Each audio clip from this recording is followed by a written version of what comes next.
I was recently contacted by a good friend who told me they had several items for me if I wanted them, and of course, you can guess what my answer was. And this amazing looking machine was one of those items, and to be quite honest, I really like this one enough that I might consider keeping it for myself. But before I do that, I need to go through it and find out if this one's a pile of junk or if it's worth my time and more importantly my money to fix. It wouldn't be the first time I picked up something I should have left in the trash. In today's video, we're going to be looking at this John Deere lawnmower, and the problem is that I don't know anything about it because I just got it home. Now this one was taken to the city dump, and fortunately my friend happened to be there working that day and was able to save it from the metal crusher. Now I'm going to try and repair this mower, but yours might be a little different, so this might not work on yours. So if things are not working out for you, like in the video, please ask about it and I'll be glad to answer your questions. Now, according to the rules at the city dump, you're not allowed to take stuff from the property, but this person did ask their supervisor for permission, so no need to be concerned. Now, for those of you who don't know, this mower has a caster front end, just like a shopping cart, and the reason why is pretty easy to understand. It's meant for yards that have a lot of obstacles to try and avoid, but you can also lock one of the casters so you can also mow in a straight line. Unfortunately, the lock for this one is not working like it should be, so I guess this one was a bit difficult to keep in a straight line. Now, nothing seems to be wrong with the lock itself, and more than likely the cable needs some attention. We either need to lubricate it or we just need to replace it. Fortunately, the other controls on the handlebar seem to be working like they should be, so that's a huge plus as far as spending money for parts on this one. Now, the best part is that this lever is for the speed control, which is pretty neat considering I'm not familiar with this style, so I can't wait to take off this cover to examine how it works. However, after looking at the model number to get an idea about the cost for parts, turns out the transmission for this one isn't as special as I thought it was going to be. But I did get to see some of the prices for the specific parts, and I hate to say it, but apparently they're made with gold plating, platinum, or possibly even silver, because all the parts are a lot more expensive than what I would call typical. Now before I try and start this mower, I need to check on the fluids, and fortunately it looks as though the oil level and even its condition seems to be good, which is kind of surprising. I don't know about you, but if I was going to take a mower to the city dump, wouldn't you expect it to be neglected and possibly even broken? The problem is that from what I can tell, so far this mower has been taken care of and in decent condition considering its age, so why dump it? Now correct me if I'm wrong, but Briggs used to have this fresh start system for its fuel tank, and as far as I can tell, the pods that you put into the fuel caps just seem to be some sort of desiccant to help keep the moisture down inside the tank. Now since there's already fuel in the tank, I'm going to prime the system and then try starting it. Hopefully it starts up with no issues.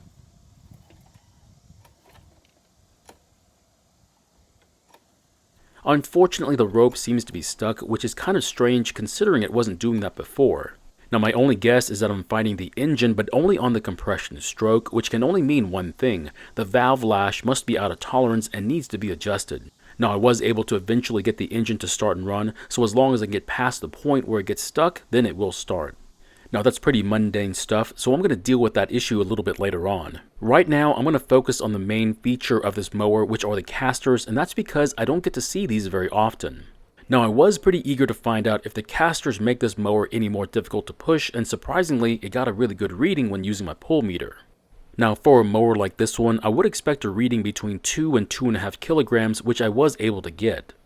But that's with the casters facing the right direction, so what happens when they aren't? Will it initially make the reading a bit higher than the other good readings? And as you can see, when the casters are facing a different direction and we pull on the mower, the casters really don't want to turn, and that caused the initial reading to be quite a bit higher. That means we need to service the front end of this mower, and hopefully that'll make this mower a lot easier to use, especially once we get the engine working like it should be. Of course, I'm going to give the wheels a quick rinsing just to keep them presentable while I work on them. Now since I've got the sprayer and the degreaser out, I might as well give the worst looking valve cover I've ever seen a good cleaning as well. I'm not sure just yet how I got this bad, but I'll definitely need to clean it once we take it off to inspect how far the valve lash is out of tolerance. I do want to at least caution you that you cannot leave a degreaser on paint for a long time, and when I mean a long time, I mean no more than 30 seconds if you can help it. So the first thing I need to do is to get a baseline for just how difficult it is to rotate these casters, since I can't really show you the amount of effort I'm putting into it. So of course I'm going to use my force gauge again, that way I can show you just how much effort it takes. Now the amount of force to make a caster rotate is not very much, so for this one I'll be using newtons, but ounces would have worked as well. Now after a few tries pushing on the middle of the wheel, the best reading I was able to get was 4 newtons, so we'll see if we can improve on this number. Now it looks like we found our first problem, and that is that this wheel is not easy to turn, so we'll have to try to figure out what's going on with it.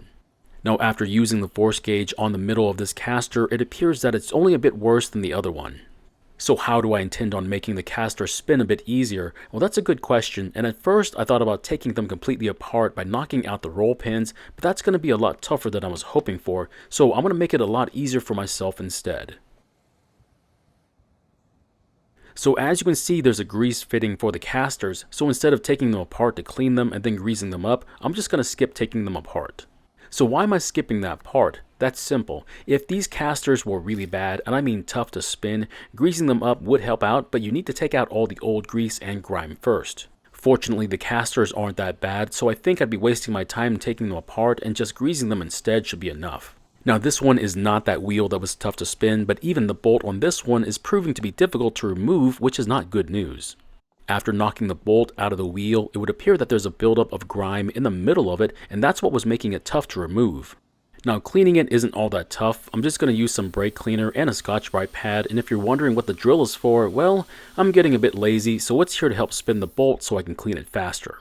I'm also going to try and clean the bushings in the wheel with the same pad, but I really need to find a better way of doing this. Of course, for the casters, I'll just use the grease gun to force more of it through the fitting, which is 20 times easier to do than what I was planning on doing.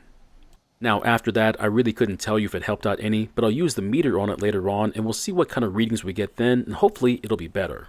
Next, I'll lubricate the pivoting points for the height adjusters, that way it'll make changing the cutting height a lot easier.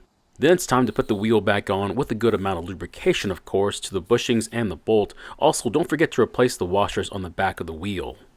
Now if you lose these washers, it might cause the wheel to walk on the bolt, which might cause it to have some difficulty spinning smoothly. And after tightening the bolt lightly with the impact, you can see that even with a light spin, it's now doing much better than before. I'll then use the meter again, and as you can see, the reading is now only 3 newtons, which even though isn't a huge improvement, it still counts, and now it should be a whole lot easier to use these casters.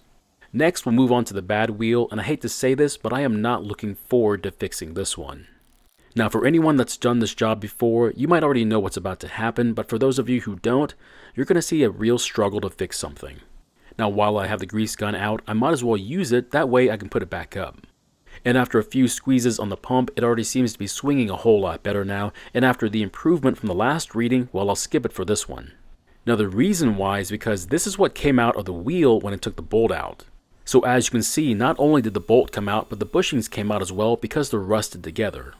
Now typically I try to use brake cleaner to loosen the rust, but this time it wasn't happening, and no matter how much I sprayed on it, it wasn't coming loose. Now if I had the time, I would have soaked the bolt and the bushing overnight in a bath, but I didn't want to wait that long. So I kept trying to spray and turn them, but each time it wouldn't budge, and as a tip, do not try to put too much clamping force on these bushings, otherwise bad things could happen. So to avoid using too much force on them, I decided to use a piece of rubber to increase the amount of friction on the bolt, but as you guessed it, that didn't work either and it kept spinning. So that means I'm going to use something a bit more extreme instead, and if you guessed fire, you would be correct. However, this didn't end exactly the way I hoped it would. Now this goes without saying, but if you're going to use fire to expand a bushing to break up the rust holding the bushing to the bolt, you need to be extremely careful because you might burn yourself or worse. Now luckily that didn't happen to me, but when I was able to finally free the bushings, I tried to cool them down, and when I did, one of them broke from the shock. So what am I going to do now that one of the 2 bushings is broken? Well, I could try to replace it with the correct part, but for some reason I wasn't able to find them on the parts diagram, as if they were part of the wheel and were not sold separately. So I guess I need to replace the entire wheel and tire, but the price for one of these wheels is astronomical. Now the most economical choice would be to find a universal bushing this size to replace either just a broken one or both of them. But if I wanted to do it the correct way, I'd just replace the entire wheel. However, there's a problem. The price for one of these wheels is almost the same as a new tire for a small car. In fact, everything for this mower is expensive, so I almost have to wonder if I should just part out this mower because it's worth more as parts to other people than it is to me as a working machine. So this brings up another question. How much is this mower worth as a working machine? You then have to ask how much you could get for selling the wheels, the engine, and mowing deck separately then. I hope you can see where I'm going with this one. This mower might be worth $200 on a good day in spring, but as parts, it may be worth twice that much any day of the year. So now I'm a bit torn on what I should do. Should I fix it or break it up and save a ton of time and possibly quite a bit of money? Or should I fix it and keep it as a working machine because I realize just how rare it is? I mean, when was the last time you saw a John Deere caster mower? Now the rear wheels are pretty easy to service, and the only thing you need to worry about are the drive gears and the bypass system. Now if you turn the drive gear one way, you'll notice that it will engage the transmission, but if you turn it the other way, it will freewheel. Now after taking off the retaining clip and carefully removing the gear, you'll see that the back of the gear is basically cammed and that it works with the pin that slips into the drive axle. Now to service this part, you need to make sure that both parts are clean of dirt and grass, and then you can lubricate them. Now don't be shy with the cleaner because a can of brake cleaner is only a fraction of the cost for the parts on this machine, so it's worth it. Now I'm using lithium grease, but you can use whatever you want. I do want to let you know that some lubes are a better choice, so it's up to you to make that choice. After cleaning and lubricating the parts, I'll then slip the pin back into the shaft and then replace the drive gear, followed by the retainer. After making sure there's lube on the axle, I'll then replace the wheel, the washer, and the nut. Now the funny part is that since I know each part of this machine is expensive, I find myself looking at all the prices and come to find out even the plastic cap over the nut for the rear wheel is as much as some engine parts for a Briggs, which is kind of crazy if you think about it. After we get this expensive wheel back on the mower, we'll then put it back on the concrete and then use the tester again, and hopefully you'll see a huge improvement. Now the best reading we got last time was 2.2 kilograms, so anything lower than that I'll take as a win, and that it was all worth the effort. And the new reading is a very low 1.7 kilograms, which is a huge improvement and not only beats the last reading, but it also beats the range that it should be in, which is supposed to be 2 to 2.5 kilograms.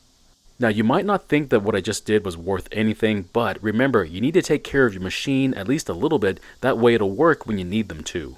Otherwise, if it doesn't work, don't blame the machine because it couldn't take care of itself no matter how much you paid for it.